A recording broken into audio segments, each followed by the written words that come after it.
We continue our in-depth coverage now on Rhode Island's new standardized test. As we told you live at 5, only 36% of Rhode Island students in grades 3 to 10 who took the PARCC exam met expectations in English, and a quarter of the students met the benchmark in math. Now new at 5:30, one community received a 0 rating. Joining us now is WPRI.com reporter Dan McGowan. Dan, over the last several months we heard about students opting out of this exam. Did we notice that happen? Sure, yeah. Overall, statewide participation was actually really good. 90% across the state took the test. But as we went into the high school grades, that's where we did start to see what we think are opt-outs. We don't know for sure, but I know if you look at Scituate, which is where 0% of kids, or 25% of kids took the test, they had a math problem. But East Providence, Westerly, Burrillville all saw really low participation rates compared to the state average. So if the kids didn't participate, did that skew the test scores?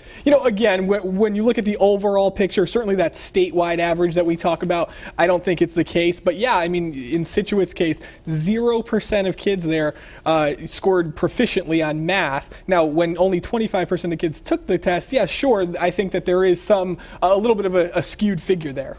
There was also talk that if, anybody did not participate, would the state punish them? You're going to see that. I don't think so. The federal standard is that schools have to have 95% participation rates, and we saw certainly a 90% state average, so we're less than that. But I don't think you'll see, any sort of federal aid loss. What's more likely to happen is you're going to see the rankings that the Department of Education puts out. Those might be a problem, but we won't know until later this year or actually early next year. All right. WPRI.com reporter Dan McGowan, thank you very much, Dan.